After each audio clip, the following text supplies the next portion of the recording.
함께 교도하도록 하겠습니다. 제가 먼저 읽겠습니다. 주께서 나의 비방과 수치와 능욕을 아시나이다. 나의 대적자들이 다 주님 앞에 있나이다. 비방이 나의 마음을 상하게 하여 근심이 충만하니 불쌍히 여길 자를 바라나 없고 긍휼히 여길 자를 바라나 찾지 못하였나이다.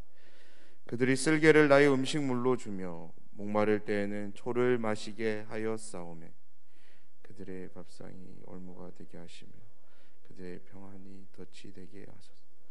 그들의 눈이 어두워 보지 못하게 하시며 그들의 허리가 항상 떨리게 하소서.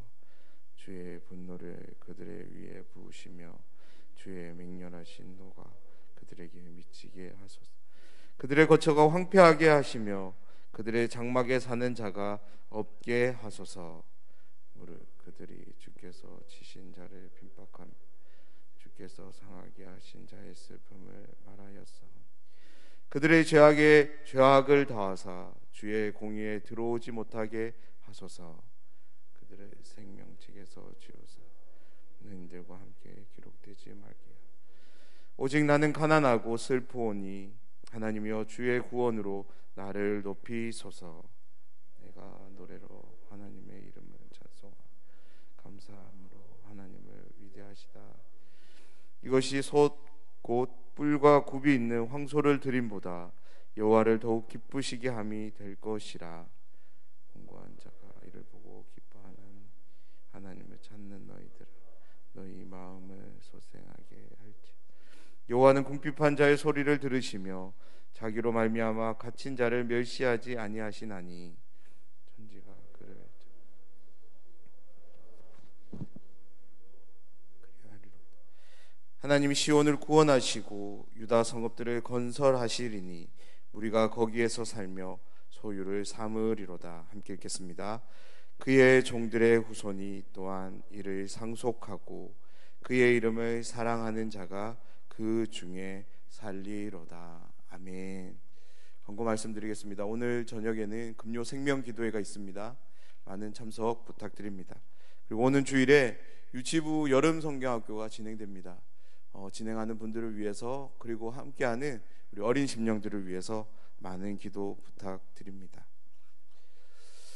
겨울이 아무리 춥고 혹독한다 할지라도 봄이 오는 것을 막을 수 없습니다.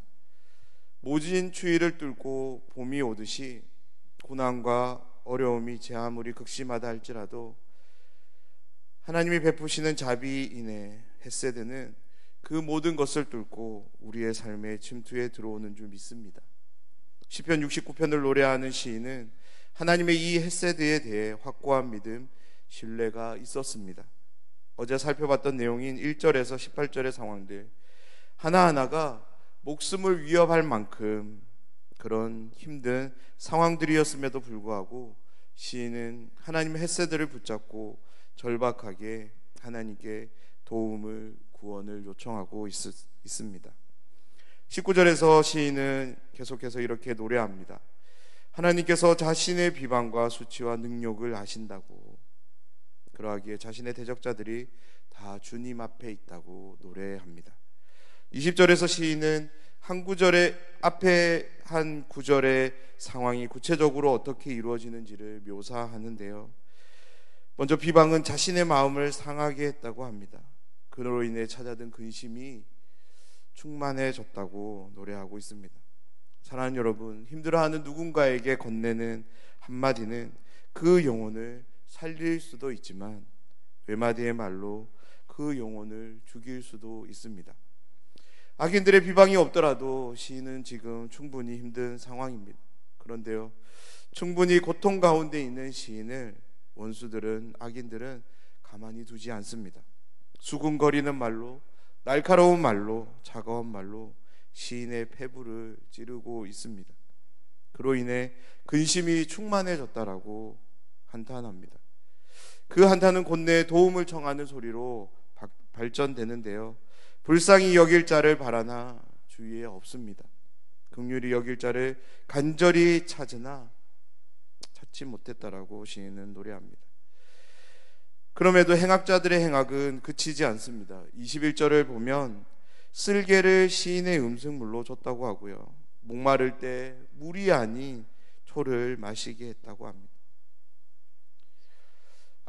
행악자들이 보이는 모습들이 정말로 해도 너무하는 것 같습니다. 어제 읽은 1절부터 21절까지 읽어오면서 저에게 든 마음은, 하나님 이제 좀 이 시인을 돌아봐 주시면 안 될까요? 이 시인이 하나님 앞에 구하는 바대로 하나님 응답해 주시면 안 될까요? 라는 마음이었습니다. 만약 우리 주위에 내가 아는 누군가가 이 시인과 같이 극심한 고통 가운데서 불쌍히 여겨줄 자를 찾고 긍휼히 여겨줄 자를 찾고 있다면, 우리는 그 영혼을 위해서 하나님을 향해 나아가 그 영혼에게 자비를, 헤세드를 베풀어 주십시오라고 기도할 것입니다. 마치 내일처럼 여기며 그 영혼을 위해서 우리는 기도할 것입니다. 행악자들의 악행으로 인해 주어진 그 숨막히는 고통에 견디지 못한 시인은 그 원수들을 향해, 그 원수들을 하나님께 의탁하며 그들을 심판해 줄 것을 간절히 호소합니다. 22절부터 시작되는데요, 먼저 그들의 밥상이 올무가 되게 해달라고, 그들의 평안이 덫이 되게 해달라고 청원합니다. 시인의 신탁은 마치 고통이 점진적으로 자신의 목을 죄어왔던 것처럼 하나님의 심판이 악인들을 서서히 잠식해 갈 것을 노래하는데요, 계속해서 그들의 눈이 어두워 보지 못하게 해달라고 노래합니다. 그들의 허리가 항상 떨리게 해달라고 하나님께 간청합니다. 다름 아닌 시인은 원수들의 일상생활을 하나님께 맡기며 그 일상 가운데 하나님의 심판이 이루어질 것을 노래하는데요, 그 노래는 다름 아닌 저주가 되어서 하나님께 요청하는 기도로 바뀌고 있는 것을 우리는 보게 됩니다. 시인의 그 저주는 다름 아닌 하나님이 부으시는 분노로 이어지는데요, 24절 말씀입니다. 주의 분노를 그들의 위에 부으시며 주의 맹렬하신 노가 그들에게 미치게 하소서. 그로 인한 결과가 이어지는데요, 그들의 거처가 황폐되게 하시고 그들의 장막에 사는 자가 아무도 없게 해달라고 시인은 노래합니다. 28절에서 시인의 분노는 절정에 이르러 이렇게 노래하는데요, 그들을 생명책에서 지워달라고, 의인들과 함께 기록되지 말게 해달라고 하나님께 단언하고 있습니다. 여기서 생명책에서 지워지기를 바라는 것은 영원한 죽음에 던져져 구원받지 못하게 해달라고 하는 매우 강렬한 저주인 것입니다. 그리고 의인들의 목록에서 배제시켜 달라라는 요청 또한 아무리 상대방에 대한 미움이 크다 할지라도, 증오가 크다 할지라도 그 영혼을 향해서는 결코 해서는 안 되는 그런 심한 말이었습니다. 사랑하는 여러분, 시인에게 고통을 가한 악인들의 행동이 얼마나 크고 극악무도했기에, 시인의 분노가 얼마나 크면 이렇게까지 하나님을 향해 기도할 수 있었을까요? 오늘 말씀을 보면서 액면으로 드러나는 내용의 의미가 아니라 우리가 시인의 심경을 한번 헤아려 볼 수 있었으면 좋겠습니다. 시인의 이 부르짖음은 다름 아닌 원수들이 자신에게 준 그 고통들이 다시금 그들에게 돌아가기를 바라는 마음에서 하나님께 드린 기도인 것이었습니다. 다시 말해서 시인은 하나님께 이렇게 기도하고 있습니다. 그들에게 나에게 준 이 모든 고통들을 모조리 다 그들에게 돌아가게 해주십시오. 그들은 평안할 자격이 없는 자들입니다. 하나님께서 이 모든 것들을 다 보고 아시지 않으십니까? 그러니까 내게 있는 이 모든 어려움들을 그들에게 돌려달라고 기도하고 있는 것입니다. 왜냐하면 시인은 16절에서 노래했던 것처럼 하나님이 선하신 분이심을 미리 맛보아 알고 있었기 때문입니다.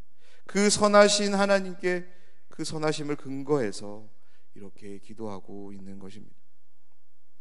29절을 시작으로 다시금 분위기가 전환되는데요, 극도의 저주를 하나님께 퍼부은 시인은 자신의 내면을 돌아보며 마음을 하나님께 올려드립니다. 29절 말씀입니다. 오직 나는 가난하고 슬프오니 하나님이여 주의 구원으로 나를 높이소서. 29절을 시작하면서 하나님이 시인을 돌아보셨는지, 하나님의 헤세드가 시인과 함께해서 그와 함께한 어려움이 해결되었는지 우리는 알 수 없지만, 시인은 분노를 가라앉히고 다시금 하나님을 찬양하며 감사함으로 하나님을 높입니다. 자신의 이 행동이 하나님을 기쁘시게 함이 될 것이라고 노래합니다. 그리고 시인은 자신처럼 하나님을 온전히 찾는 자들에게 한 가지 소망을 이야기하는데요, 마음을 소생하게 됨을 말씀합니다. 사랑하는 여러분, 마음은 우리의 신체에서 가장 중요한 장소입니다. 왜냐하면 하나님이 함께 하시고 하나님이 부여하시는 믿음이 작동되는 곳이기 때문입니다. 하나님과의 사귐을 통해 하나님을 아는 지식에서 자라감이 이루어지는 장소가 바로 우리의 마음입니다. 그래서 솔로몬 왕은 이렇게 교훈합니다. 잠언 4장 23절에서 모든 지킬 만한 것 중에 더욱 내 마음을 지키라. 생명의 근원이 이에서 남이니라. 아멘. 정말로 그런 것 같습니다. 아무리 힘들어도 마음이 괜찮으면 그 힘듦은 버틸 수 있습니다. 하지만 아무리 유익하고 재밌는 일도 마음이 시시해져 버리면 곧내 흥미가 사라집니다. 우리는 마음을 어떻게 먹느냐에 따라서 정말 다른 삶을 살아가는 것 같습니다. 마음이 부유하면 지금 당장 내 수중에 돈이 없더라도, 내 형편이 조금 쪼그라든다 할지라도 그리 큰 걱정처럼 여겨지지 않습니다. 하지만 마음이 쪼그라들면, 마음이 위축되면 그 모든 것들이 채워진다 할지라도 우리는 공허한 삶을 살게 됩니다. 정말이지 마음은 우리의 생명의 근원이 됩니다. 시는 오늘 이렇게 노래합니다. 하나님을 찾는 자들이여 너희의 마음이 회복되길 원한다라고 노래합니다. 혹시 마음이 힘든 분이 계신가요? 마음이 지쳐 하나님 찾기를 잠시 중단하고 계신 분이 계신가요? 그렇다면 오늘 시인이 하는 이 말을 믿음으로 붙잡으시기를 주님의 이름으로 축복합니다. 하나님을 찾는 너희들아, 너희 마음을 하나님께서 소생하게 해주실 것이다. 34절을 시작으로 시인의 노래는 천지를 향하고 우주를 향하는데요, 시인뿐만 아니라 천지에 속한 모든 것이 하나님을 찬양하게 될 것이라고 노래합니다. 왜냐하면 하나님은 시온에서 구원을 베푸시는 분이시기 때문입니다. 유다 성읍들을 건설하시며 그곳에 함께하며 이스라엘을 소유하실 것이기 때문에 시인은 하나님을 찬양할 것을 노래하고 있습니다. 자신에게 찾아온 어려움이 해결되었는지는 잘 모르겠습니다. 하지만 그 모든 어려움들이 함께하지만 하나님을 찬양하는 것을 시인은 포기할 수 없었던 것입니다. 시편 69편은 한 사람이 원치 않는 상황으로 겪게 되는 수많은 어려움 가운데서도 하나님을 신실하게 찾고 의지하는 믿음을 보여줍니다. 그리고 자신에게 주어진 이 모든 어려움들이 혹 나의 죄로 인한 것인지를 돌아보며 금식하며 굵은 벼옷을 입습니다. 철저하게 낮아지고 회개하는 것을 우리에게 보여줍니다. 하지만 그들로 인해 받게 되는 고통의 중함으로 인해 그들을 하나님께 맡기며 심판을 또한 우리에게 보여줍니다. 그 심판이 조금 지나쳐서 저주로까지 이어지는데요, 생명책에서 빼달라고 하고 의인들과 함께 기록되지 못하게 해달라는 등 강렬한 저주를 시인은 서슴없이 쏟아냅니다. 하지만 하나님께서 멈추게 하셨을까요? 시인은 곧내 자신의 마음을 진정시키고 하나님께 자신을 집중하는 것을 또한 우리는 보게 됩니다. 자신의 연약함을 호소하며 구원으로 자신을 높여달라고 호소하고요, 더 나아가서 시인은 모든 어려움들은 내려놓고 하나님을 찬양하고 감사로 하나님을 높입니다. 시편 69편은 우리에게 믿음의 삶을 도전합니다. 어려움 앞에서, 원수들 앞에서, 하나님의 침묵 앞에서, 나의 죄 가운데서 정말로 해야 하는 것이 무엇인지 그것에 대해 도전하고 있는데요, 그것은 바로 하나님을 신뢰하는 것이라는 거예요. 그러한 하나님을 향한 신뢰를 가지고 하나님을 찾으라고 우리에게 말씀하고 있습니다. 하나님이 선하신 분이심을 기억하고 하나님이 헷세들을 베푸시는 하나님, 언약에 신실하신 분이심을 기억하며 흔들리지 말고 언제 어디서나 하나님을 바라보며 하나님을 찾으라고 우리에게 도전합니다.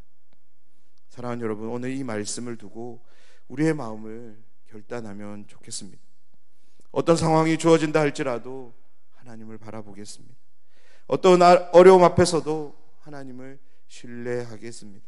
상황이 변하지 않는다 할지라도, 어려움이 여전히 나에게 주어진다 할지라도 하나님의 선하심을 기억하며 하나님을 찬양하며, 무엇보다 하나님이 내 삶 가운데 베푸시 그 햇새들을 통해 회복을 소망하며 하나님을 기대할 수 있는 저희의 신앙이, 믿음이 되면 좋겠습니다.